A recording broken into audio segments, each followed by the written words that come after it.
요한일서 2장 1절에서 11절 말씀 함께 읽겠습니다. 최근에 우리나라에 아주 화제가 되는 한 가족이 있어요. 이 가족은 물만 마셔도 화제가 되고요. 일거수일투족을 온 국민이 보면서 위로를 받는 것 같습니다. 누군지 아시나요?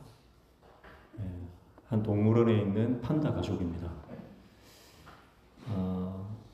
살아가는 것만으로도 누군가의 위로가 된다는 것은 굉장히 놀라운 일이죠.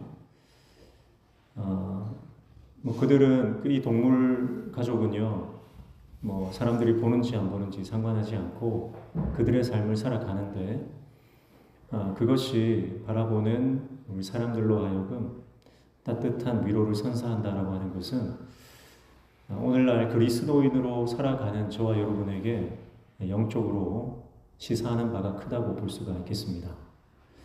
살아가는 것만으로 내가 누군가에게 위로가 되어줄 수 있다면, 내가 그저 내가 가는 길을 묵묵히 가고만 있는데도 누군가 내가 가는 그 발자국을 보면서 나도 그 길을 가야지, 나도 그분이 가신 그 길을 가야지 생각하게 된다면 그것보다 복된 인생이 있을까, 그런 생각을 하게 됩니다.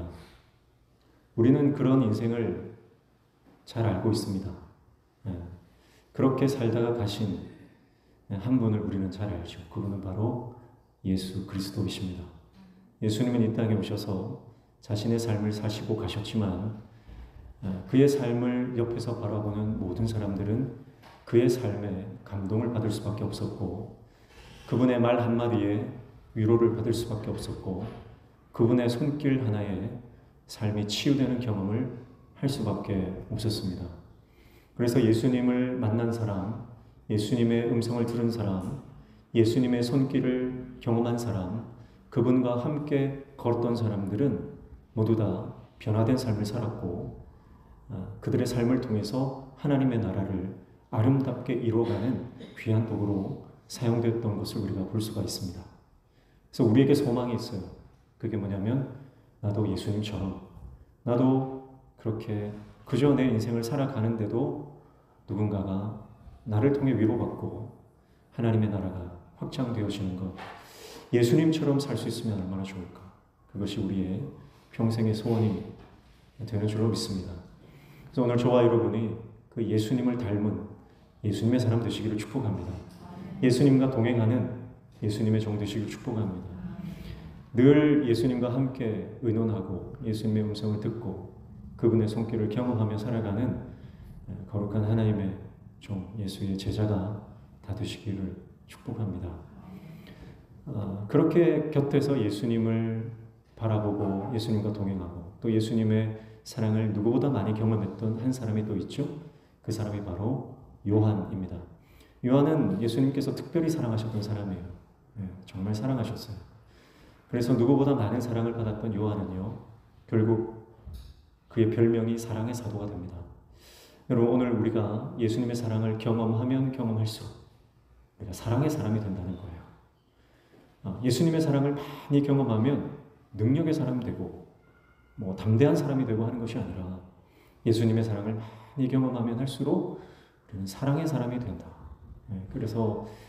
그런데 그 사랑이 가장 큰 능력이고 그 사랑이 가장 큰 역사다. 우리는 그것을 깨닫게 되죠. 다른 모든 사도들은요, 사실 일찍 순교했습니다. 그런데 요한만큼은 90세 이상을 살면서 끝까지 교회를 지켰죠. 요한은 AD 70년에서 100년 사이에 에베소 지역에서 목회를 했던 것 같습니다. 그가 목회를 하면서 당시에 예수님을 실제로 봤던 사람들은 대부분 다 죽었어요. 그러니까 그가 목회를 하는 대상, 그 사람들은 예수님을 말로만 들었던 사람입니다. 예수님에 대해서 직접 보지 못했어요. 그러니까 그들의 믿음이 흔들리기 시작합니다. 여러분, 우리는 연약한 존재라 체험이 없으면, 또 눈에 보이는 게 없으면 쉽게 무너집니다. 그러나 우리가 연약하여 무너질 때에도 다시 말씀 앞으로 나아가면 말씀이 우리에게 다시 확신을 주시고 믿음을 더하여 주시는 줄로 믿습니다. 그래서 흔들리는 초대교회에 하나님께서는 사도 요한을 세우셔서 그 요한을 통해서 계속해서 초대교회 성도들을 격려하시고 위로하고 계시죠. 예수님께 받은 그 사랑을 사도 요한은 성도들에게 동일하게 전하고 있습니다. 그래서 요한 이 서신을 보면 이제 예수님을 경험하지 못했던 성도들에게 예수님이 어떤 분이신지, 또 예수님과 동행하는 삶을 살아가는 사람들은 어떤 삶을 사는지에 대해서 사도 요한이 짧지만 아주 강력하게 말씀하고 있는 것을 볼 수가 있는 거죠. 지난 수요일에 우리가 1장을 살펴봤는데요. 1장의 주제는 예수님은 빛이라는 거예요. 그리고 빛 가운데 거해라. 빛 가운데 거하는 사람의 삶은, 빛의 특징은 뭡니까? 빛은 드러낸다고 했죠.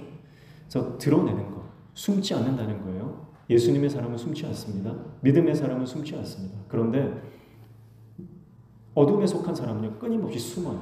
자기 죄를 숨기고요, 내 안에 있는 죄들을 감추고요, 빛 가운데 나와서 회개하지 않습니다. 그래서 어둠에 속하여 어둠의 일들을 계속하는 거죠. 그러나 하나님의 사람, 예수 그리스도 안에 거하는 사람은요, 끊임없이 빛 가운데로 나아오는 거예요. 밝은 빛 가운데 나와요. 그래서 자기의 죄가 드러남에도 불구하고 그것을 끊임없이 회개합니다. 그래서 성령이 충만하게 임한 사람은요, 회개의 사람이라고 그랬어요. 성령은 회개의 영입니다. 그래서 우리 안에 끊임없이 거룩을 추구하게 만드세요. 그래서 거룩한 것을 추구하려면 내 안에 죄가 견딜 수가 없는 거죠. 그래서 끊임없이 회개합니다. 회개는요, 한 번만 하는 게 아닙니다. 죄를 지었을 때만 하는 게 아니에요. 회개는 계속 하는 거예요. 우리가 죽을 때까지 해야 하는 건 회개입니다. 내가 똑같은 죄에 또 넘어졌다고 실망하고 좌절하지 마시고요, 회개의 자리로 나아가시면 돼요. 유기성 목사님이 예수님을 믿으면 반드시 변화가 되는데 왜 변화가 되지 않는가? 그럼 예수님을 믿지 않는다는 게 아닌가? 그러면 예수님과 정말 진짜로 한번 동행을 해보자. 그래서 예수 동행 일기를, 영성 일기를 쓰기 시작한 거예요. 그래서 기도원에 올라가서 수료식을 하고, 제자훈련 수료식을 하면서 한 장로님이 자기 죄를 고백하는 거예요. 입에 담기도 힘든 죄를 고백하는 거예요. 빛 가운데 거하는 사람의 특징이 뭡니까? 죄를 고백한다는 거예요. 여러분, 우리 공동체가 건강한 공동체가 되려면요, 숨겨서는 안 됩니다. 내 안에 있는 연약함, 내 안에 있는 죄, 내 안에 있는 허물들, 그런 것들을요, 공동체에서 공개하고 고백하고 하나님 앞에 솔직하게 내려놓고 그것을 위해서 함께 기도할 때 우리 공동체가 건강한 공동체가 돼요. 우리 안에 죄가 있고 허물이 있고 연약함이 있는데도 괜찮은 척하면 위험한 거예요. 우리 교회 안에 연약함들이 있을 수 있습니다. 아직 드러나지 않은 많은 연약함들이 있을 수 있어요. 그러나 그것이 드러날 때 오히려 그것이 은혜 받는 통로가 될 줄로 믿습니다. 그래서 깨끗한 척하는 게 위험한 것이고요, 괜찮은 척하는 게 위험한 겁니다. 여러분, 의사에게 내가 아픈 부분을요, 드러내고 아픈 부분을 열어서 개복해서 그것을 자르든지 아니면 다른 약물을 투입을 하든지 수술을 해야만 사는 거예요. 우리가 하나님 앞에 드러내지 않고서는 회복되는 길이 없는 겁니다. 그래서 한 장로님이 정말 입에 담기도 힘든 죄를 고백하더라는 거예요. 그래서 그때 주위에 있던 많은 수료생들이 자신의 죄를 다 고백하더라는 거죠. 여러분, 그런데 한국교회 부흥의 역사는 다 이렇게 일어나지 않았습니까? 황경직 목사님도 그렇게 그 어마어마한 상을 받는 그 자리에서 자기 죄를 고백하는 것 아닙니까? 길성주 목사님이 그 수많은 사람들 앞에서 자기 죄를 고백할 때 부흥의 역사가 일어나는 것 아닙니까? 여러분, 성령의 역사는 회개 없이는 절대 일어나지 않습니다. 내년에도 해운대에서 10만 명 동원해가지고 예배를 드린다고 하는데, 많이 모여서 동원한다고 역사가 일어나는 게 아니고요, 한 사람이라도 회개할 때 우리 안에 연약함과 부족함을 하나님 앞에 솔직히 드러내고 하나님 앞에 울부짖을 때, 울며 금식하며 하나님의 얼굴을 구할 때, 그때 부흥이 일어나는 것이 좋은 기반을 갖추고 시스템을 갖추고 프로그램을 갖추고 유능한 강사를 모시고 사람이 많이 모인다고 해서 부흥이 일어나는 게 아니라는 거예요. 그러니까 그게 소망이죠. 우리는 좀 부족하지 않습니까? 규모적으로, 여러 가지 수적으로, 재정적으로 많이 부족합니다. 그러면 저 큰 교회들만 부흥이 일어난다고 하면 우리는 소망이 없잖아요. 그러나 부흥이라고 하는 것은 참된 회개가 있고 눈물이 있는 곳에, 통해 자복하는 곳에 임한다는 것이, 여러분, 그러면 우리도 부흥을 경험할 수 있다는 거예요. 그러면 그때부터 유기성 목사님, 그러면 이제 여기에서 정말 자기 죄를 고백하고 이제 정말 예수님과 동행하며 살겠다고 결단한 사람들과 함께 한번 1000일 동안 일기를 한번 써보자. 내가 어떻게 예수님과 동행했는지. 그래서 일기를 써나가는 거예요.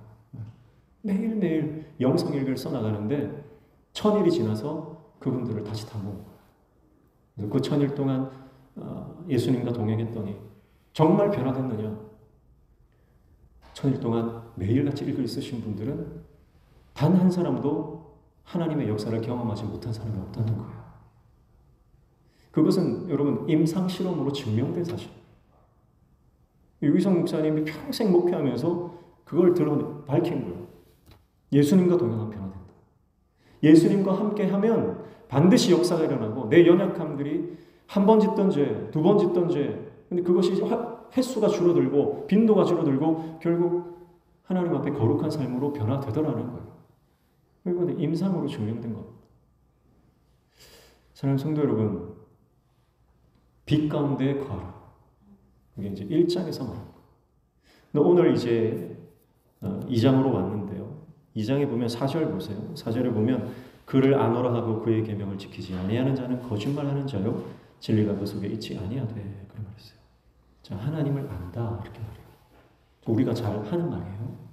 여러분 하나님 안다고 늘 말하잖아요. 내가 하나님을 사랑하고 하나님을 알고, 말씀도 잘 알아요. 우리가 늘 하는 말이에요. 하나님을 안다. 때로는 나만큼 잘 아는 사람이 있나 그렇게 교만할 때도 있어요. 내가 목사인데, 내가 장로인데, 내가 모태신앙인데, 내가 뭐 종교서적, 기독교 서적을 얼마나 읽었는데, 그러면서 내가 안다는 거예요. 또 6절 보십시오. 6절에 그의 안에 산다고 하는 자는 그가 행하는 대로 자기도 행할지니라. 또 뭐라고 우리는 말해요? 우리는 그분과 함께 산다고 얘기해요. 산다는 거예요. 나는 예수님과 동행한다는 거예요. 그렇게 말을 많이 한다는 겁니다. 또 9절 보십시오. 빛 가운데 있다 하면서 그 형제를 미워하는 자는 지금까지 어둠에 있는 자요. 자, 우리는 빛 가운데 있다. 나는 거룩한 하나님의 백성이다. 내 소속은, 내 정체성은 빛 가운데 있다. 그렇게 자신하는 것이 우리의 모습입니다. 그러니까 우리는 늘 입버릇처럼 하는 말이 우리는 하나님 안다. 우리는 그분과 함께 산다. 빛 가운데 우리는 거하고 있다. 그렇게 말하고 있습니다. 그런데 그렇게 말하는 사람이 진짜인지 아닌지 어떻게 아느냐? 진짜인지 아닌지 어떻게 아느냐? 그 말씀을 오늘 하고 있는 거예요. 그리고 진짜인지 아닌지 어떻게 합니까? 내가 정말 하나님을 아는지, 내가 정말 그분과 함께 사는지, 내가 정말 그분과 함께 동행하며 빛 가운데 거하고 있는지 어떻게 합니까? 형제를 사랑하는지 정죄하는지를 보면 안다는 거예요. 여러분, 내 안에 성령이 계신지 아니면 악한 영이 내 안에 살아서 역사하는지 어떻게 합니까? 삶의 열매를 보면 아는 것입니다. 그러니까 가장 도드라지게 나타나는, 분별할 수 있는 가장 확실한 열매는 뭐냐? 그것은 바로 내가 하는 입술의 고백이 늘 다른 사람을 정죄하느냐 아니면 다른 사람을 축복하느냐 한 거예요. 만약에 내가 입만 열면 원망하고 불평하고 다른 지체를, 성도를, 목회자를 늘 정죄하고 판단한다 그러면요, 여러분 안에는 죄송한 말씀이지만 성령님이 아닙니다. 다른 영이 들어있어요. 교회에 무슨 일만 터지면 여기저기 전화 돌려서 누가 그랬대, 누가 저랬대, 어떻게 그럴 수가 있어, 그러면서 전화 사역을 하시는 분들이 교회마다 2명씩 있다고 그랬잖아요. 그러면 그 안에는요, 그분이 아무리 기도를 많이 하고 아무리 전도를 많이 하고 아무리 성경을 많이 읽고 아무리 대단한 사역을 한다 할지라도 그가 목사든 장로든 상관없이 그 안에는요, 죄송하지만 다른 영이 들어있는 거예요. 심각하게 자기 자신을 돌아봐야 됩니다. 내가 입만 열면 불평하고 원망하고 다른 사람에 대해서 쉽게 판단하고 정죄한다면요, 그것은 내가 주님과 함께 동행하는 삶이 아니다. 하나님을 안다는 것 거짓말이고 그분과 함께 산다는 것도 거짓말이고 내가 빛 가운데 거한다는 것 거짓말이다. 여전히 그는 어둠 가운데 있다는 것입니다. 그러나 형편이 어떻든 상황이 어떻든 그 사람의 처지가 어떻든 늘 축복하고 늘 격려하고 늘 감사하며 늘 긍정적으로 하나님을 바라보는 사람은요, 너무나 명확하게 그 안에는 성령님이 역사하시는 것인 줄로 믿습니다. 그래서 오늘 요한 사도는요, 옛 계명과 새 계명을 말하면서 우리가 붙들어야 하는 것, 그것은 바로 사랑이다. 그렇게 말씀하고 있습니다. 자, 여러분, 인생이 고난이 늘 닥치잖아요. 인생을 사는 게 참 힘들잖아요. 좀 이 고난이 좀 없었으면 좋겠는데 참 살면서 왜 나는 이렇게 다른 사람들보다 더 많은 고난을 당하는 것 같은 그런 힘든 상황에 늘 놓여 있는가? 왜 하나님은 인생에 고난을 허락하시는가? 우리 늘 고민하고 늘 어떨 때는 좀 억울한 것 같아요. 그런데요, 우리가 인생의 목적이 행복이라고 착각하기 때문에 그렇게 생각하는 거예요. 인생의 목적은 행복이 아닙니다. 인생의 목적은요, 사랑입니다. 우리가 이 땅을 살아가는 목적이 행복이 아니라, 그러니까 행복이라고 생각할 때는요, 좀 고난이 없어야 돼요. 행복이라고 생각할 때는 좀 평안해야 돼요. 행복이라고 생각하면 좀 하는 일들이 잘 풀려야 돼요. 병이 안 걸려야 되고요. 좀 돈이 좀 모여야 되고요. 그래야 행복이라고 우리가 생각하거든요. 그런데요, 인생의 목적은 행복이 아니거든요. 인생의 목적은요, 사랑입니다. 그래서 사랑하니까 힘든 거예요. 사랑하는 것이 어려운 거예요. 사랑하기 때문에 고난이 오는 거예요. 누가 사랑이 쉽다고 말합니까? 사랑만큼 힘든 게 없어요. 부모가 자녀를 사랑하는 게 쉽습니까? 쉽지 않습니다. 남편이 아내를 사랑하는 거 쉽습니까? 어렵습니다. 여러분, 사람이 사람을 사랑하는 건요, 그것은 너무너무 어려운 거예요. 우리의 본성과 반대되는 거예요. 우리는 판단하고 정죄하고 그 사람을 짓밟고 올라서는 것에 익숙하고 그게 우리의 전문이에요. 우리 본성이 약하기 때문에 그래요. 그런데 내 자아를 억누르고 그 사람을 세워주고 그 사람을 칭찬해주고 그 사람을 높여주고 그 사람을 사랑한다는 것은요, 그것은 내가 십자가를 져야만 가능한 겁니다. 그것을 깨달은 한 사람이 있죠. 구약에 나오는 바로 요셉입니다. 요셉의 인생은요, 고난투성이었죠. 사랑하는 가족들에게 배신을 당하잖아요. 살해 위협을 받잖아요. 겨우겨우 목숨만 부지합니다. 그러다가 노예로 팔려갑니다. 노예 생활이 쉽습니까? 집안에서 가장 사랑받던 막둥이로 그렇게 늘 비단 옷만 입던 요셉이요, 감옥 생활하는 거 쉽겠습니까? 우리는 그저 단편적으로 문자적으로 말씀을 보니까 그렇게 그냥 잘 건넜나 보다 하지만 여러분, 정말 고생하지 않고 살았던 분이 시집살이 하는 거 보면 얼마나 힘들어합니까? 네. 집안에서 곱게 자란 아들은 군대 가도 군대 생활 적응을 못하는 거예요. 그만큼 우리가 살아가는 인생이 이게 녹록한 게 아니잖아요. 근데 요셉은요, 정말 사랑받고 고생이라고 모르고 살았던 그런 인생 아닙니까? 그런데 그렇게 금이야 오기야 자랐던 요셉을 만약에 그냥 그대로 하나님이 내버려 두셨다면요, 자기밖에 모르는 사람 됐을 거예요. 그렇지 않습니까? 집안의 독자들을 보면요, 좀 이기적인 면이 있는 게 사실이잖아요. 혼자 큰 애들은요, 좀 자기밖에 모르는 게 있습니다. 우리 청년들은 저는 축복합니다. 나중에 시집가고 장가가면 꼭 2명 이상 좀 낳았으면 좋겠어요. 네. 많이 나올지어다. 아무도 아멘을 안 하네요. 아멘 하면 하나님께서 좋은 배우자 주실 줄 믿습니다. 지금 말고 아까 아멘 하세요.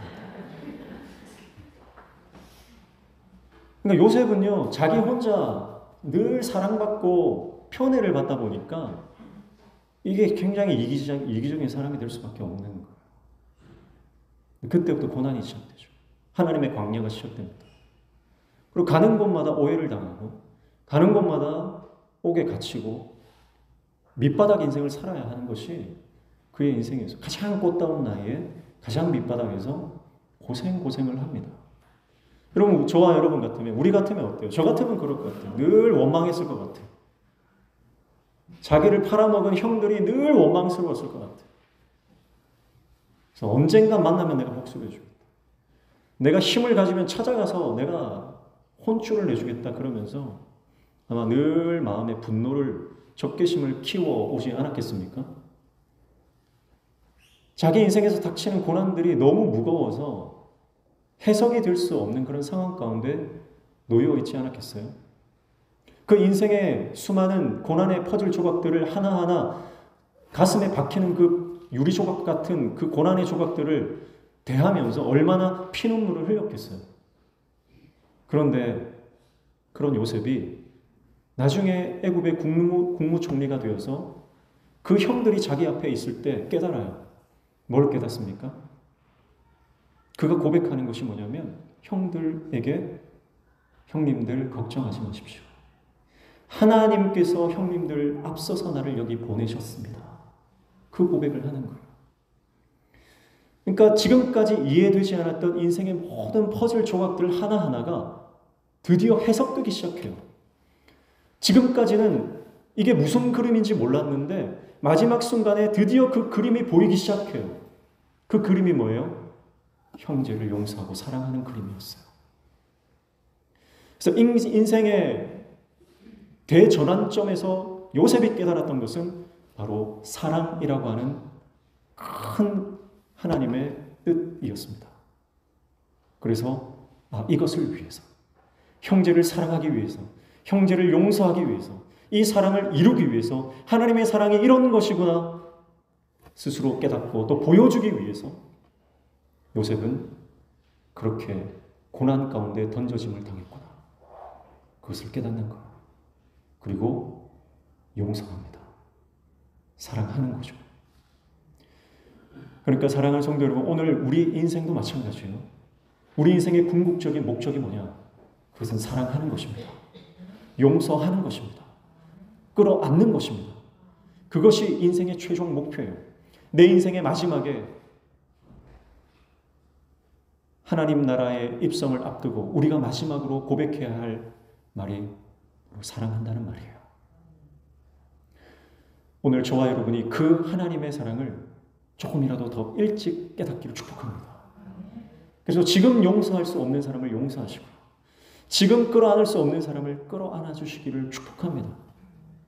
그때 여러분 하나님의 놀라운 역사, 하늘이 열리는 놀라운 영적인 이 역사가 일어나게 될 줄로 믿습니다. 형제 사랑은 선택이 아닙니다. 해도 되고 안 해도 되는 게 아닙니다. 형제 사랑은 의무도 아닙니다. 이거 강요하는 거 아니에요. 형제 사랑은요, 신앙의 본질이고 진리의 열매입니다. 내가 주님과 동행하고 내가 오늘 주님과 함께 빛 가운데 거한다면 따를 수밖에 없는, 나타날 수밖에 없는 믿음의 열매, 그것이 바로 형제 사랑입니다. 아무리 깊은 골이 우리 가운데 놓여 있다 할지라도 그 골을 뛰어넘으십시오. 돌파하시기를 축복합니다. 그리고 우리 안에 분열되고 갈라지고 깨어져 있는 관계들이 하나님의 사랑으로 회복되어지는 놀라운 은혜가 있기를 축복합니다. 그래서 내가 그렇게 하나님의 사랑의 대원칙을 가지고 십자가의 길을 걸을 때에 내가 살아가는 그 모습을 보면서 내가 뭐 한 게 없어도 그저 내가 말씀조차 살아갔을 뿐임에도 불구하고 내가 가는 그 삶의 뒷모습을 보면서 우리의 자녀들이 하나님의 사랑을 깨닫고 우리 성도들이 주님의 사랑을 회복하고 그렇게 우리의 모든 삶이 선한 영향력을 끼치며 살아가는 복된 삶이 되시기를 예수님의 이름으로 축복합니다. 함께 찬양하십시다.